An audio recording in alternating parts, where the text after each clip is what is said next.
Thank you, Mr. Chairman.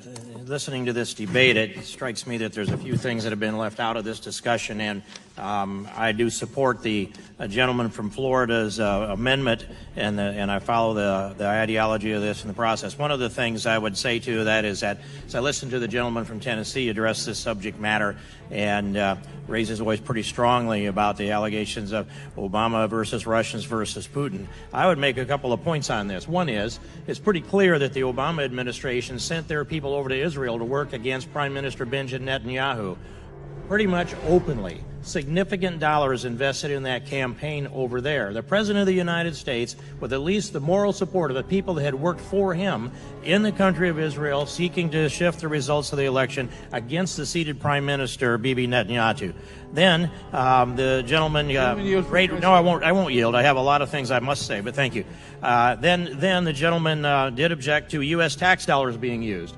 I just came back not that long ago from the Balkans, where I sat in a place like Macedonia, and there I learned that the United States government, borrowing money from China and Saudi Arabia, had handed over somewhere at least $5 million in contracts transferred through USAID into George Soros organizations that were used to manipulate elections in the Balkans. And that's just particularly Macedonia, not including the neighboring countries that are there. And some of that money was used to translate Saul Alinsky's Rules for Radicals into Macedonians to distribute the books, and the rules for radicals and the actions of radicals were manifested within the election efforts in that part of the world. So I would say that the Obama administration is a long ways from clean on this as far as being involved in elections in other countries, not to mention little comments like the British, if you vote Brexit, you're going to have to go to the back of the queue.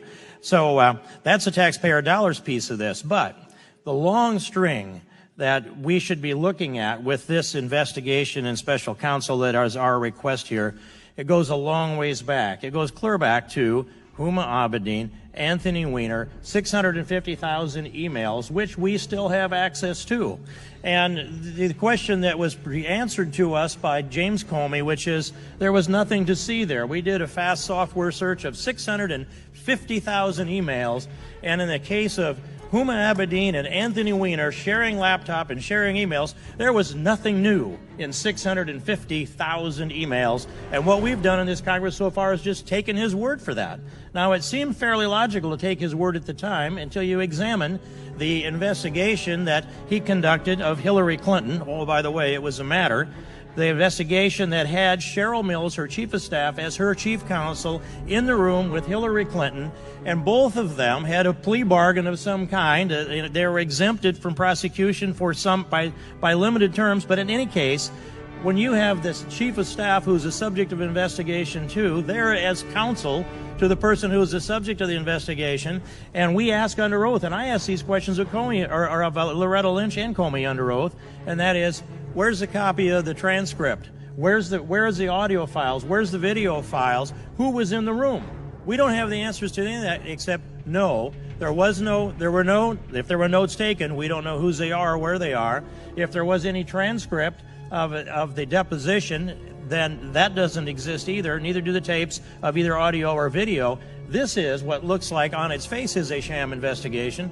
Plus, they destroyed a tremendous amount of information, at least 30,000 emails, crushed hard drives, bought BleachBit, hired outside contractors to scrub the emails up, and we're to take James Comey's word for this, that there wasn't enough substance there to bring a prosecution, even though on a year ago, July 5th, James Comey delivered 15 minutes of the summary of a prosecution that was completely convincing to me, until they got down to the last couple of sentences of that presentation, which is, well, we can't prove intent.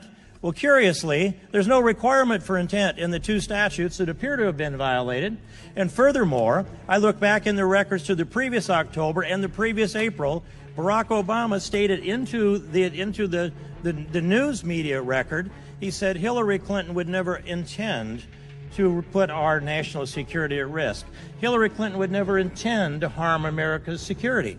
That's October and April, the previous October and April. Well, James Comey latched on to that word intend, and they made up new law and gave Hillary Clinton an exemption for this lack of intent that they said they couldn't prove. which is absolutely proven by the facts that he delivered to us in the summary that day, and that there is evidence for. And I would go on. Not only does this trail lead through Hillary Clinton and James Comey, but the Loretta Lynch component of this as well. When you put this in place and you look at the example of them on the tarmac, it's hard to imagine they sat there for 38 minutes and discussed grandchildren. I think that might even be singular grandchild at the time. We should check that.